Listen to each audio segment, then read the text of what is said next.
Hello everyone. The book I want to read to you this time is The Peerless Sword and Blade 1. This book can be read in full for free on the GC Novel app. If you like it, please go to Google Play to download and read it. Okay, let's start the main text. The tranquil lake water flowed, creating a melodious tune. Fish swam merrily below. Oblivious to the sorrows of the world, a small boat drifted leisurely across the surface. 3 figures occupied it, a woman and 2 young girls. The woman, dressed in fine silks, was clearly no ordinary fisherwoman. An air of nobility surrounded her. The 2 girls appeared to be 15 or 16 years old. The girl in red had bright eyes and slightly arched eyebrows, possessing an imposing bearing and the look of a peerless beauty. Her companion, in green, had delicate features, long hair cascading past her shoulders, tied up in a neat bun. She was equally captivating. 2 small flags, bearing a large one, character were planted on the boat. Behind them trailed 10 or more other vessels, one after another, forming a magnificent procession, resembling a long dragon or a flock of geese. Each boat displayed the same one flag. Clearly, these belonged to the same family. The enchanting melody originated from the girl in red. Her voice was clear, resonant, and exquisitely beautiful, a truly peerless song. The red-clad girl joyously splashed the lake water. The girl in green smiled, her hands dipping into the water as fish slipped through her fingers, tickling her palms, causing her to giggle. These dancing or so boats all belonged to one manor. Wan Zhaoyuan, the lord of one manor, held considerable prestige in the martial arts world and was a master of his time. The fisherwoman was his wife, Jinling. Jinling hailed from the divine sword sect, renowned throughout the martial world for their chivalry and righteousness. Her father, Jin Gongyin, possessed unparalleled martial arts skills, but had withdrawn from public life in recent years. The leadership of the divine sword sect now rested with his eldest son, Jin Tianlin. The girl in green was Jin Tianlin's daughter, Jin Qing, while the girl in red was the daughter of Jin Ling and Wan Zhaoyuan, named Wan Xinlan. With the Jin army frequently invading, the people of the Song dynasty harbored intense hatred for them, a sentiment shared even among martial artists. One manor had allied with the renowned General Yu Fei in resisting the Jin, becoming a crucial force for Yu Fei in the martial arts world. This large deployment of personnel from one manor was to bring Jin Gongyin out of retirement to lead the fight against the Jin.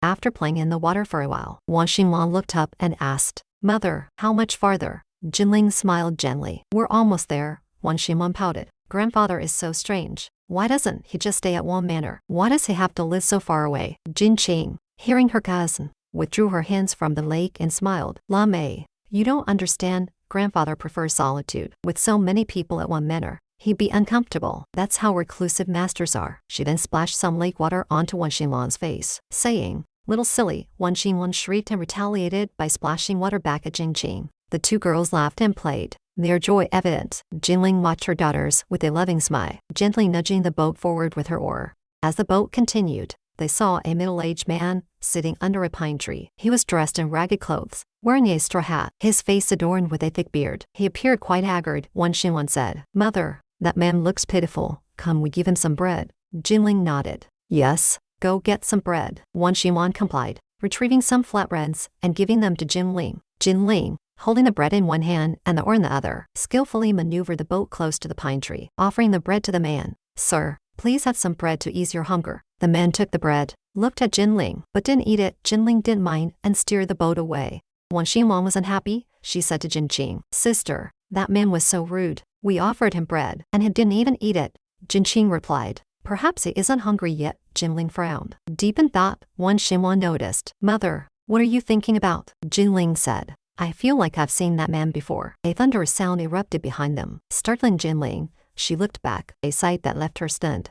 Down scenes of boats behind them were sinking one after another, their occupants crying out in despair. Jinling was terrified, not understanding what was happening. Suddenly, a powerful gust of wind struck her from behind. Turning, she saw a flatbread hurtling toward her. She deflected it with her hand, but the force behind it was immense. The moment she touched it, the bread crumbled into dust, obscuring her vision. A powerful palm strike hit her chest. Jinling reacted quickly, raising her hands to block the blow. With a loud paw, the 3 palms collided. Jinling was knocked from the boat, sliding across the water's surface, creating a spray of waves. Using her light skills, she landed on a small piece of wood floating on the water, leaped into the air, performing 7 or 8 somersaults before gracefully landing on the shore. Jinling shouted, "Who is it? What kind of hero hides in the shadows?" As soon as she finished speaking, a figure emerged from the nearby woods, quickly reaching Jinling. His appearance was disheveled. Was he the same man under the pine tree? The man coldly smiled at Jinling. Humph. Jinling, long time no see. How have you been? Jinling was taken aback, searching her memory, but finding no trace of this man. She asked, "Who are you?" The man laughed uproariously. Then his expression turned somber. He sneered, 10 years ago, the 3 divine sects, Divine Sword, Divine Dragon, and Divine Blade, Divine Sword destroyed Divine Dragon, leaving behind a bitter resentment. Jinling's face changed drastically. Could you be? The man ignored her, continuing, the dragon has no head, no roots, leaving behind its young to avenge its wrongs. One manner, protecting the sword sect, unaware of the dragon's grievance. Now, seizing the opportunity, breaking the sword, destroying the home. Yes, I'm Chen Donghua, the surviving son of the Divine Dragon sect.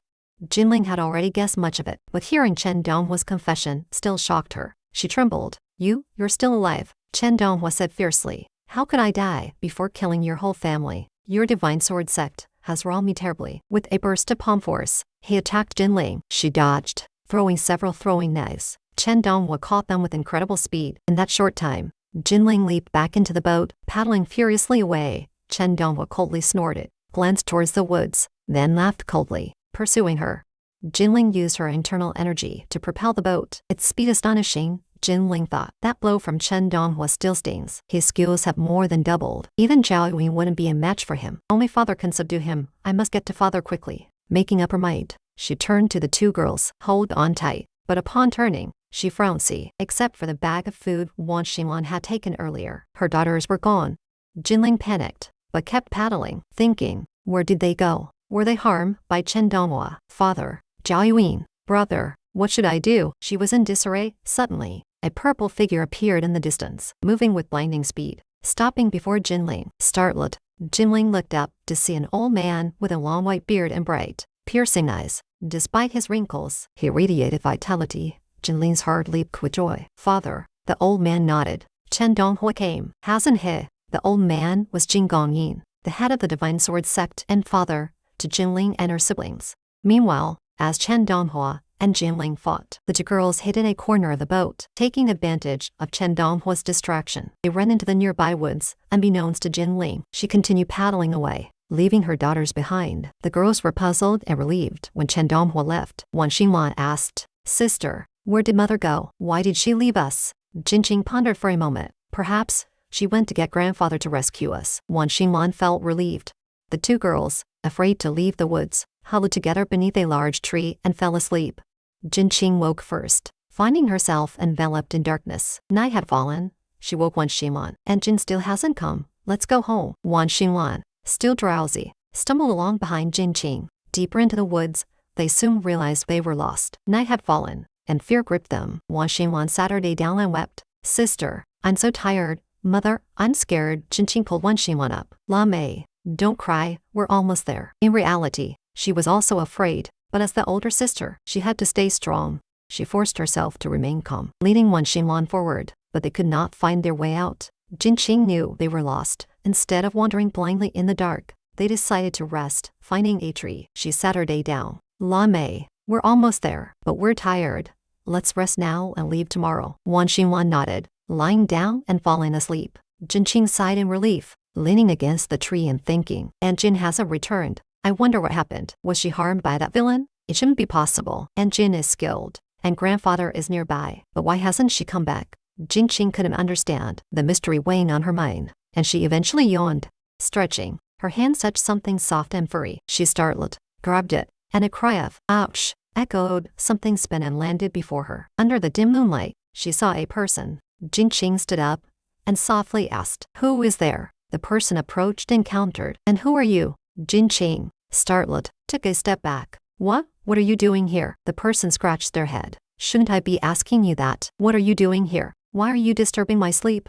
Sensing no malice in the person's tone, Jinqing felt slightly reassured. She softly asked, What's your name? The person glanced and saw Wan Xinlan sleeping nearby, gesturing to Jinqing to move away. Jinqing and the person walked aside, and the person turned. My name is Liu Jianyin. Yours. Jinqing and Liu Jianyin were close enough for her to see his features clearly in the moonlight. Liu Jianyin was handsome, with small eyes, but his well-defined eyebrows compensated for it. He was gentle, elegant, dressed in a brown robe and carrying a long sword. About her age, Jin Qing's heart skipped a beat, her gaze fixed on Liu Jianyin. Liu Jianyin, seeing Jin Qing's silence, asked again, "What's your name?" Jin Qing snapped out of her trance, smiling slightly. "I'm Jin Qing," she casually asked. "You said I disturb your sleep? You sleep in a tree?" Liu Jianyin nodded. "Yes, when I sleep outdoors, I hang upside down from trees. Like this." With a swift movement, he jumped onto a tree trunk and perched on a thick branch, hanging upside down by his legs. Jin Qing now realized she had just grabbed Liu Jianyin's head. Liu Jianyin flipped down. "So, what about you? Why are you here?" Jin Qing sighed and explained everything: their journey from Wan Manor, their encounter with Chen Donghua, and their separation from Jin Ling. Liu Jianyin listened, nodding. "I see. You're lost. Your home is in Wan Manor, right?" Jin Qing nodded. Liu Jianyin continued, "Well, I need to return to my sect, and this place is quite a distance from Wan Manor. Why don't you come with me? We can make plans after meeting my master." Jin Qing hesitated, looking uneasy. That might not be appropriate." Liu Jianyin laughed. "Are you afraid I'm a villain? Don't worry, you're just two girls. With no money or valuables, kidnapping wouldn't be worthwhile." Jin Qing felt displeased. She and Wan Xinlan were proud of their beauty, and it was true that they were striking. She retorted, "What sect do you belong to?" Liu Jianyin smiled. "The Heartless Sect." Jin Qing felt relieved. Jin Qing had often heard of the Heartless Sect. They were known for their good character, righteousness, and their fight against evil. The sect master, Jian Huaitian, was regarded as the most righteous gentleman of the age, a renowned figure, known even to young children. Jin Qing still had doubts, but seeing Liu Jianyin's remarkable light skills, despite his young age, she believed him. "So you're from the Heartless Sect? No wonder your light skills are so impressive." Liu Jianyin was pleased by her compliment. This is the end of the first chapter. Goodbye.